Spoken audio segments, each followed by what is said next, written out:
and WNST. This is Moose Johnston. You know him maybe as a Cowboy lover or hater from Fox, and the partner of the guy who put me on radio, Kenny Albert, for many, many years. Kenny started my career in radio, and he's a hell of a guy to work with. He really is. For me to begin my career with a guy who I see doing hockey games, football games, basketball games, he was in a couple of weeks ago.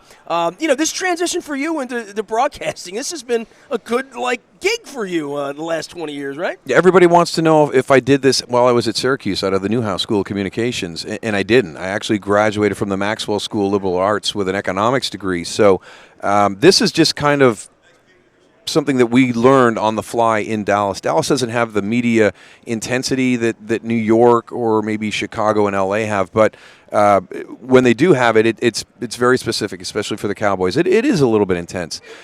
So we learned how to answer questions quickly, succinctly, with good content. So it was kind of on-the-job training while we were there. You did know the content. You knew I knew a little bit of the content.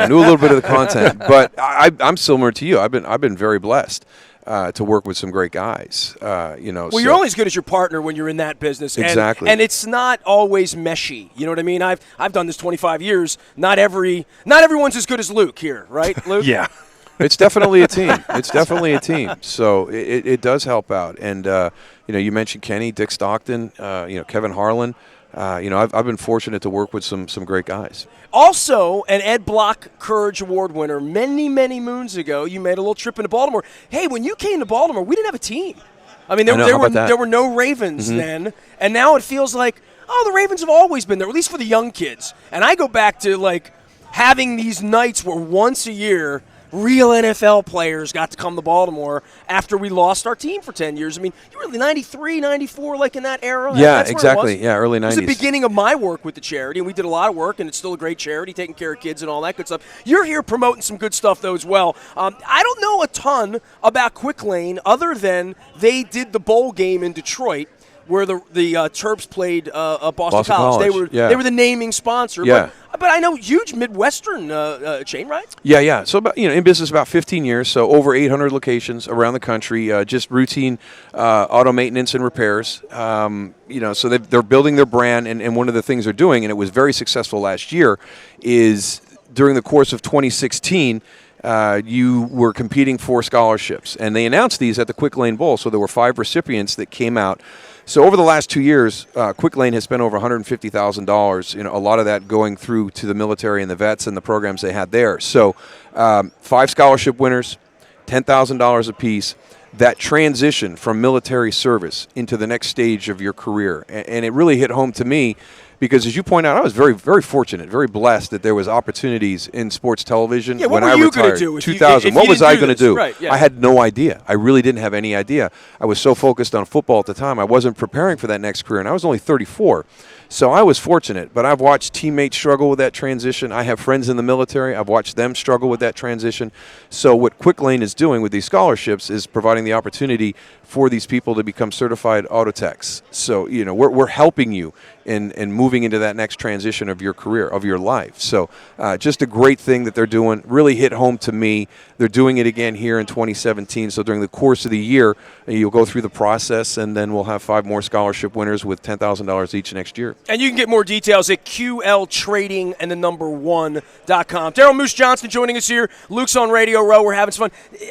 I thought all along this Houston Super Bowl, with the way the Dak Prescott thing went, with the way that the Cowboys were coming, and I know all of your neighbors up there had the cars gassed up, the hotels down. I mean, they wanted to come down here and take this thing over, the Cowboys fans. Didn't happen. I mean, this is crushing probably for Jerry as well, right? Because he wanted this one as much as anyone. Well, I just think the way the season turned around, you go from that Seattle preseason game and losing Tony Romo again to finding, Dak Prescott, and I think everybody knew what Ezekiel Elliott was going to be this year.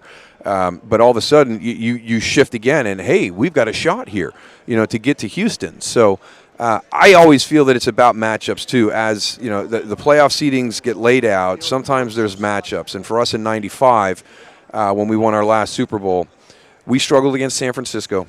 San Francisco struggled against Green Bay. Green Bay struggled against us. The way the playoff seedings went that year, Green Bay went out to San Francisco, knocked off San Francisco, had to come to Dallas to play us, and that favored us. I really think this year, if somebody takes care of business and Green Bay goes to Atlanta takes care of Green Bay like they did, I think they match up better there. I think Dallas matches up better with Atlanta. That running game, take time off the clock, keep Matt Ryan and that incredible skill set on the sideline. The last game that Atlanta lost was against Philadelphia. Philadelphia ran the ball 38 times for over 220 yards. So I think the way that Dallas plays the game, the way they're structured offensively, was a better matchup against the Falcons than it was against Green Bay. And I don't want to take anything away from Green Bay. That was a great run, and still that throw by Rodgers, but maybe even more, unbelievable, the ability to hold on to the ball when Heath hit him. Right. That to me, is just as good as that throw was. How did he hold on to that football? That's a blindside hit with a swipe down the front. And in the end, it didn't matter. They didn't get here. They didn't get here. They didn't get here. No. And Atlanta got here and still might not get through it on Sunday, right? I think they're going to get through it on Sunday. Oh, listen, Luke. How about that? Luke's going to bring some football to you here, I think. I'm ready. Is he going to defend the Patriots? No, not Baltimore. We rooted for the Steelers last week. Well, that's not true. You keep saying that like that's gospel. Do you know he cheats? Are you aware? Do you know that Pittsburgh is the Ravens' biggest rival? That's like asking Moose if he'd root for Washington. You know, when I was a kid, my dad would always say, the team that beats you is the team you have to root for the rest of the way. I don't subscribe to that.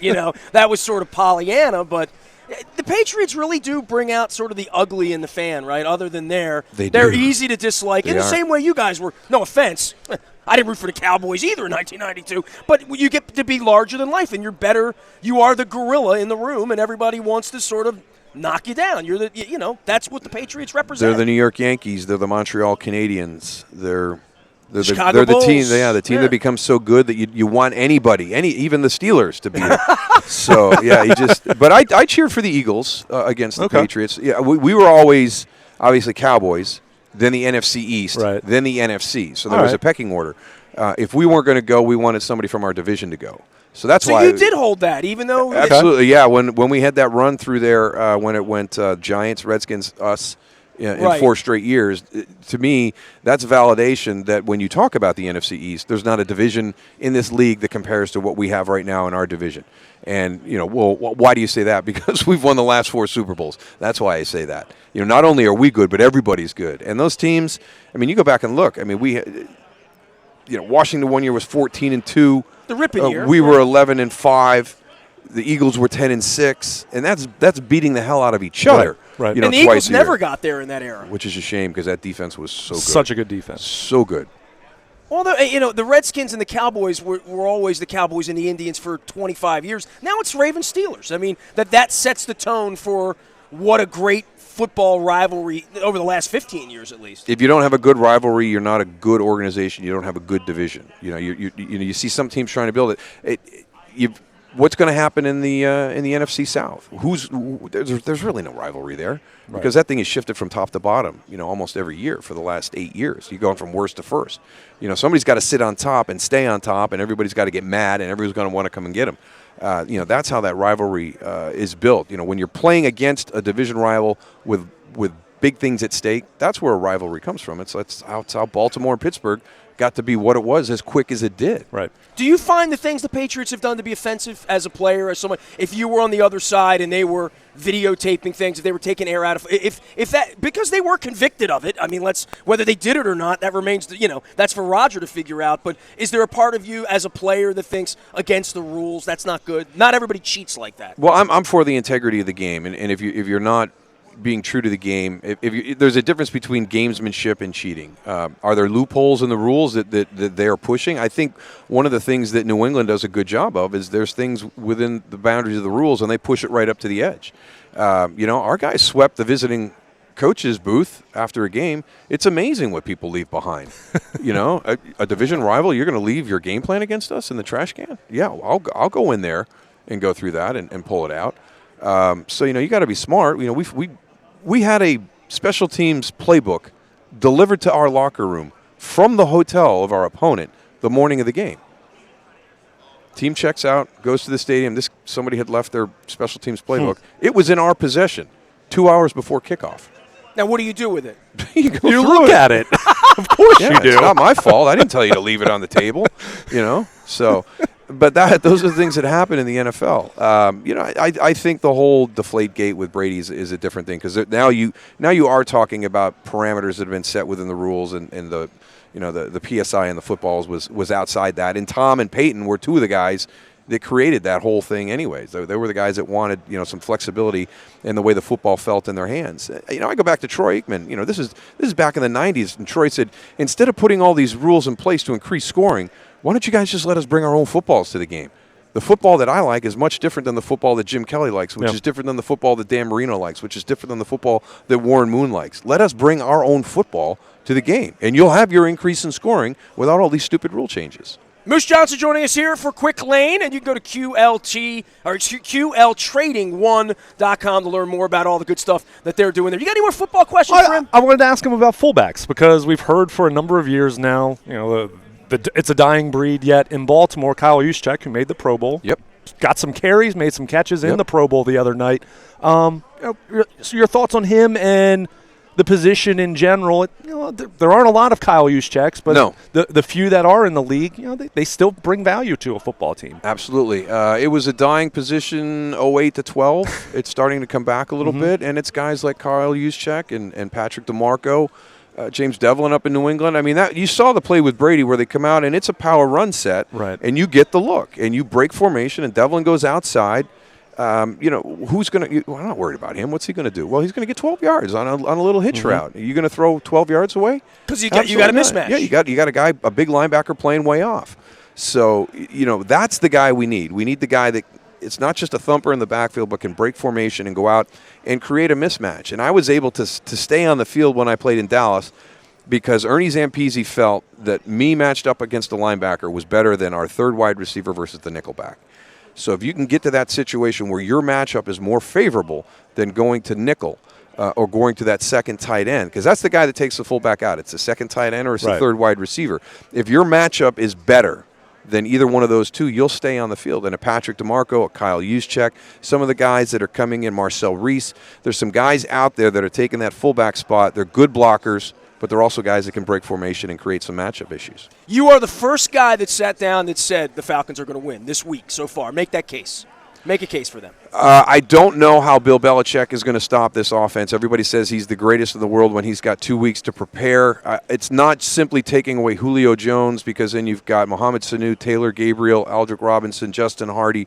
You've got the Devontae Freeman, Tevin Coleman, Toilolo, Austin Hooper. There's a lot of guys out there. And you've got a quarterback who's in a zone right now, and he just distributes the ball. He's got 13 touchdown passes to 13 different players. That's an NFL record. It's never happened before. That shows you the patience and the will for him to do what's right through his progressions. You have a marquee freak on the outside in Julio Jones who is humble and doesn't need 10 targets a game, doesn't need to be the ball thrown his way. Humble wide receivers. There's humble wide receivers. It's an oxymoron, right? So, he knows he's going to have his shot for a big day like he did in the championship game. 9 for 180. That's tremendous. But if he wins a Super Bowl, I think he's going to be happy with 3 for 24. And there's not a lot of guys out there that are like that. And that allows the ball to be distributed throughout the field. Matt doesn't feel pressured to get Julio some looks during the course of the game just to get a look. Just him being there is a look, right? Yeah, exactly. Now, the biggest thing is how does New England play complementary football? Now remember, when the Giants beat the Bills back in the early late 80s, early 90s, Belichick was a coordinator with Parcells. Buffalo had scored 44 in the divisional round, 51 in the championship game. So this was an explosive offense. I was at that game. Yeah, the K gun was rolling. March Abroda's K gun. Yeah, they had the ball for 19 minutes. So the complementary aspect of LeGarrette Blount, short passing game, Tom Brady keeping that offense on the field, keeping Matt Ryan on the sideline. Thanks for coming by and being awesome, Moose. You got it. Really nice visit. Take care. Daryl Moose Johnson joining us here. We'll see you in Baltimore at some point. Hopefully. Absolutely. Thanks for helping us with Quick Lane, too. You got it. You can learn more at QLTrading1.com about all the stuff that they're doing there in regard to the military and trading one uniform for another program. I'm Nestor. He's Luke. We're here at Super Bowl 51. We're in Houston all week long, live from Radio Row at the George Rufus Brown. It's like saying Rufus. It's a good word, isn't it, Luke? I like it. Shaka Khan, Rufus. Shaka Khan, Shaka Khan. You can find us out in the Buy a Toyota Audio Vault 24 hours a day from anywhere in the world on your mobile device. Just download that TuneIn Radio app. We do come in crystal clear from wherever you are. We're going to be around all weekend tweeting, Facebooking, linking in, doing all that cool stuff. And you can watch our videos live on Facebook Live as well as our YouTube WNSTV channel. He's Luke. I'm Nestor. We are WNST.net, AM 1570 and WNST Towson, Baltimore. And we never stop talking Baltimore sports.